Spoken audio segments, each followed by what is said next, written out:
Hello बच्चों, देखो last class में हम लोगों ने अपन मैथमेटिक्स पढ़ रहे हैं और मैथमेटिक्स जो फिजिक्स में काम में आती है। लास्ट क्लास में हम लोगों ने बाइनोमियल थ्योरम डील कर ली थी। अभी हम लोग क्या कर रहे हैं, बाइनोमियल थ्योरम का एक और पैटर्न। इस क्लास में हम लोग बाइनोमियल थ्योरम का एक और पैटर्न पढ़ रहे हैं। तो पहले मैंने एक केस पढ़ाया था कि अगर पावर जो है वो पॉजिटिव इंटीजर हो तो बाइनोमियल थ्योरम कैसे ओपन होगी। अब हम लोग ले रहे हैं कि power is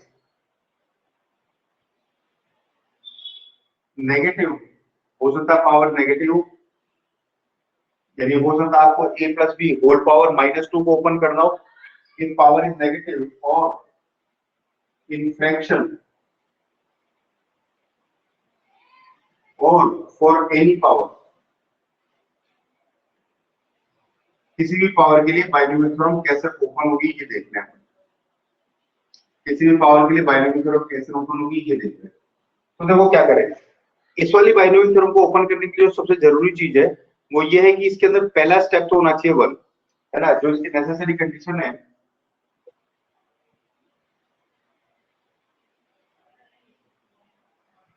necessities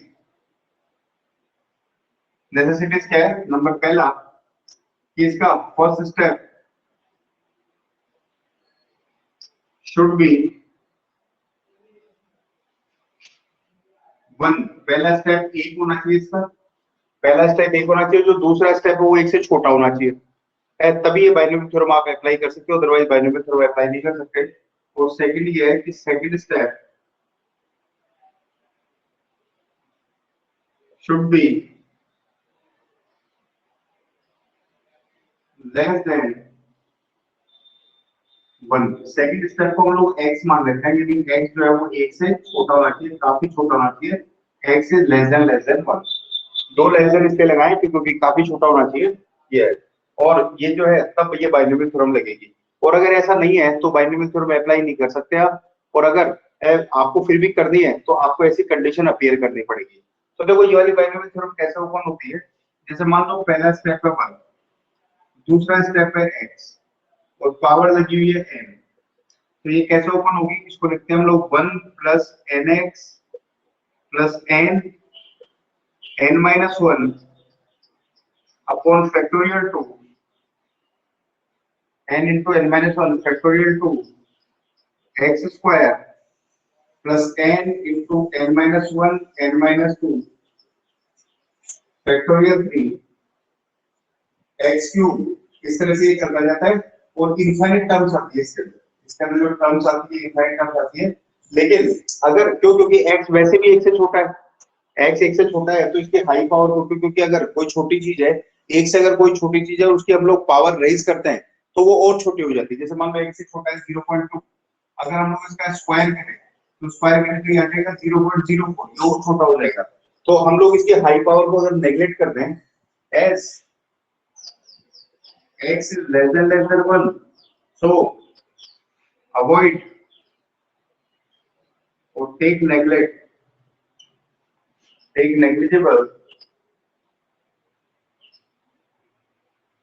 high powers of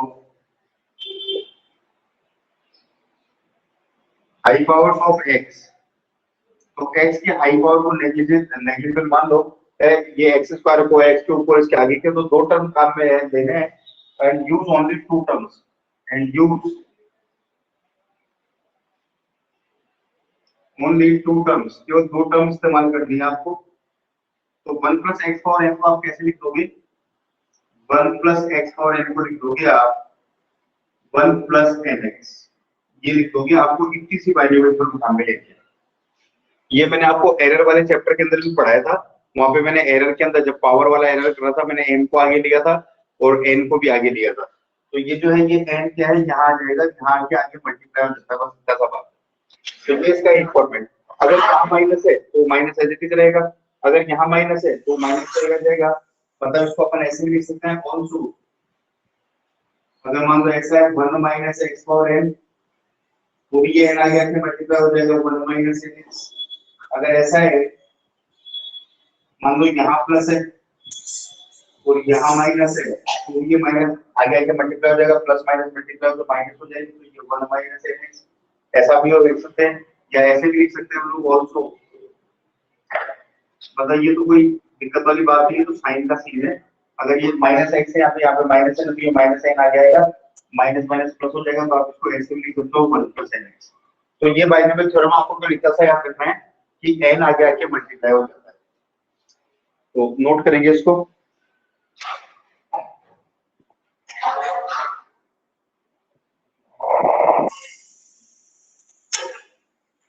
ये पूरा बोर्ड दिख नहीं रहा था, अब दिख रहा है ये।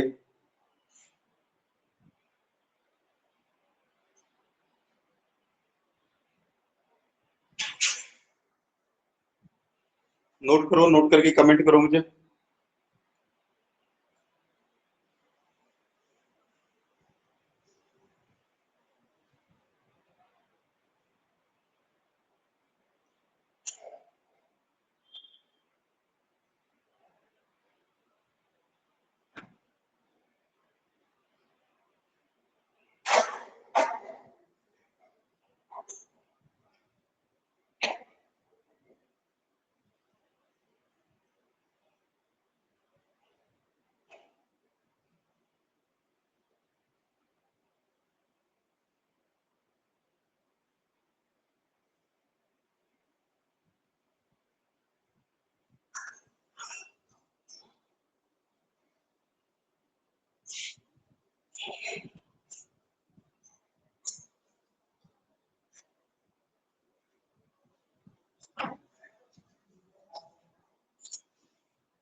चलो हो गया बच्चों का।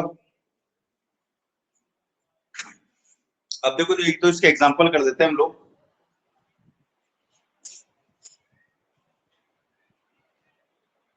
क्योंकि एक मैं कर रहा हूँ, एक आपको करना है। आपको मैं लिखा था याद रखना, 1 + x और n को हम लोग 1 + nx लिखा करेंगे फिजिक्स में। बस ध्यान लेके रखना है कि बाइनोमियल थ्योरम कब अप्लाई करनी है, जब पहला स्टेप 1 हो, दूसरा स्टेप 1 से छोटा हो। नेसेसरी कंडीशन ये है। तो अपना क्वेश्चन ये है, फाइंड √99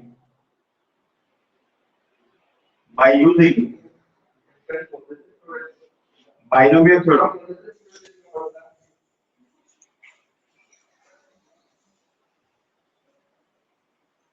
बाइनोमियल थ्योरम का यूज करते हुए मैं √99 निकालना है। देखो मैं कर रहा हूँ, ध्यान दो क्या करना है। √99 निकालना है, तो √99 को क्या लिख सकते हैं हम लोग, √99 को लिख सकते हैं हम लोग 100 - 1 पावर हाफ। अंडर रूट का मतलब क्या होता है, पावर हाफ, और 99 को लिख दिया हम लोगों ने 100 - 1, है ना। अब अभी अपन बाइनोमियल थ्योरम नहीं लगा सकते, क्यों नहीं लगा सकते, क्योंकि पहला स्टेप 1 नहीं है और दूसरा स्टेप 1 से छोटा नहीं है। अगर हम लोग इसको भी पहला स्टेप माने तो ये 1 से छोटा नहीं है।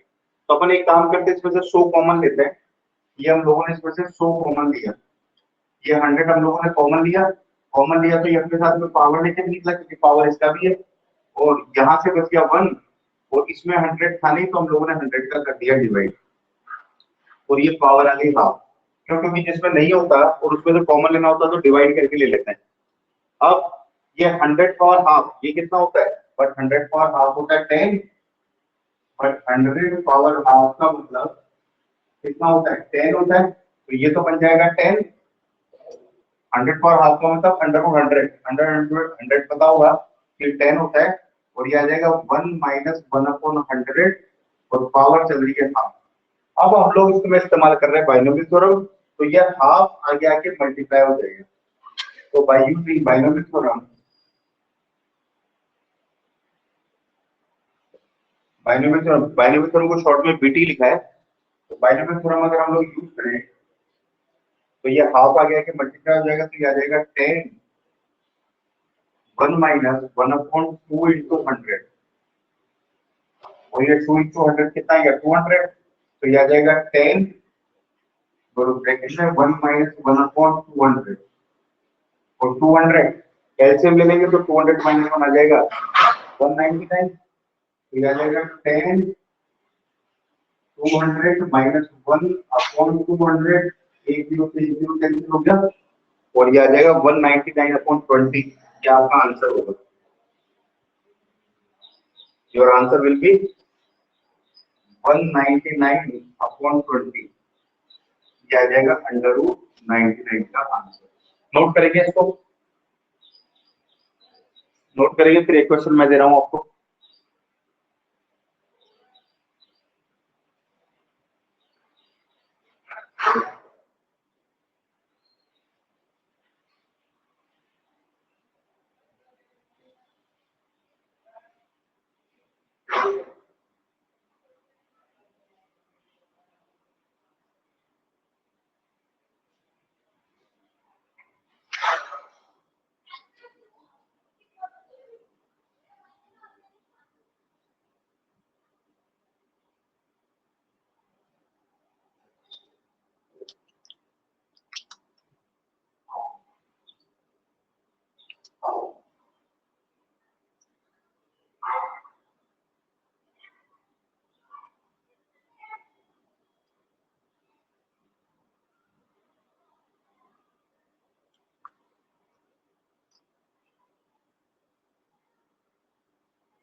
हो गया नोट, एक क्वेश्चन आपको करना है।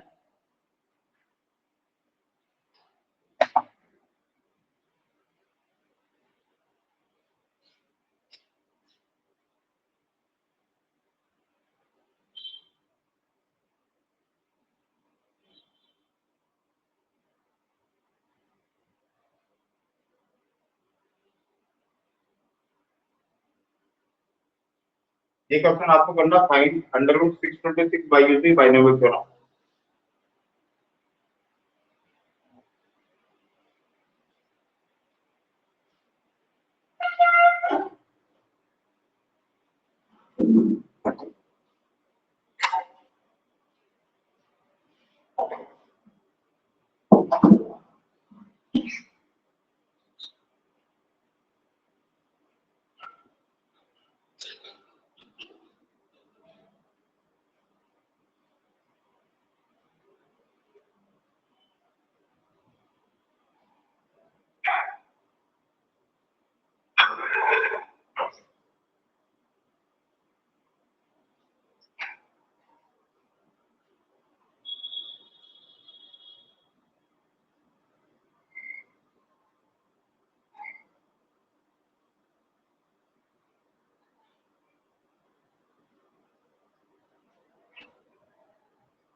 हो रहा है?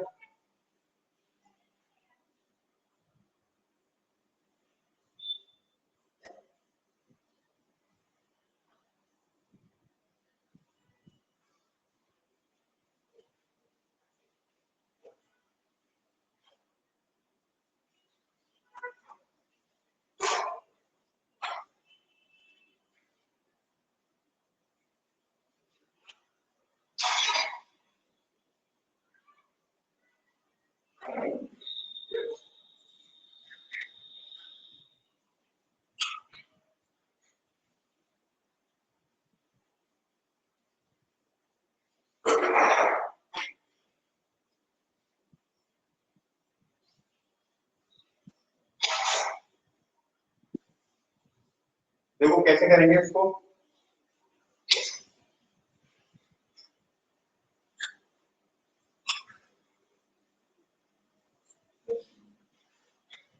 इस अंडर रूट 626 को अपन लिख सकते हैं 625 प्लस 1 पावर हाफ। अभी बाइनरी थ्योरम नहीं लगा सकते अपन, क्योंकि पहला स्टेप 625 है, दूसरा स्टेप 1 है, और अगर अपन इसको पहला स्टेप माने तो ये 1 से छोटा नहीं है, तो इसमें से अपन 625 कॉमन लेते हैं, ये कॉमन आएगा तो अपने साथ में पावर नेगेटिव भी आएगा, यहाँ से तो बच जाएगा 1 और यहाँ से बच जाएगा 1 और 625, तो ये पावर हो गया हाफ, है ना, ये आ गया। अब क्या करना है, अब 625 पे जो अंडर रूट होगा वो कितना होगा 25, तो ये आ गया 25, ठीक है, और ये 1 प्लस ये हाफ आगे आ जाएगा, तो आ जाएगा 1/2 इंटू 625, है ना, और ये 2 इंटू 625 ये आ जाएगा एलसीएम, 2 इंटू 625 होता है 1250, तो यहाँ आ जाएगा 1250 प्लस 1, यह आ गया, ये 25 को काट देगा 25 टाइम, और 25 इंटू 2 हो जाएगा 50, ये आ जाएगा 251 अपॉन 50, ये आंसर है।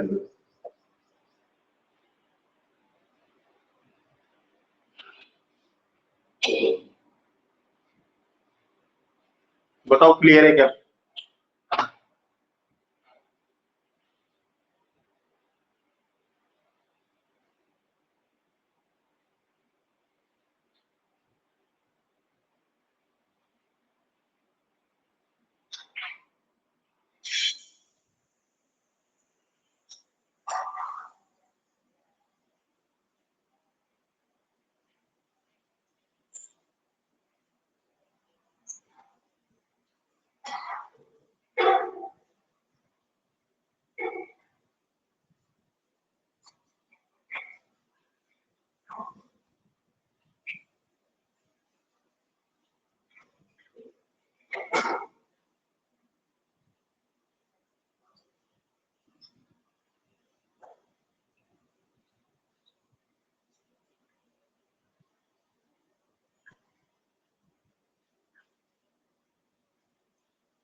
क्लियर है बच्चों? तो ये आपकी अलजेब्रा डन हो गई, अपने को इतनी अलजेब्रा की जरूरत पड़ती है, हो गई है कंप्लीट। नए सेक्शन में इंट्रोड्यूस कर रहा हूं, करूं या नहीं करूं ये सोच रहा हूं, बच्चे है नहीं, टाइम हो गया 6:46।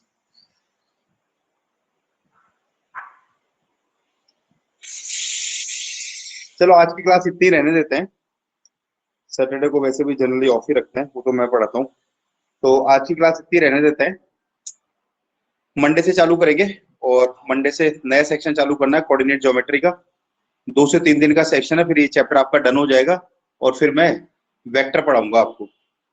तो आज की क्लास यही रोक रहे हैं क्योंकि स्टूडेंट ही नहीं है, और अभी नॉन सिंसियर स्टूडेंट है तो रिकॉर्डिंग देखेंगे नहीं, ये है। तो चलो बच्चों, bye bye, take care, all the best, have a great day, nice weekend, bye. Next class में मंडे को कोऑर्डिनेट ज्योमेट्री पढ़ेंगे। Bye Vanshika, bye Lalit, bye sir.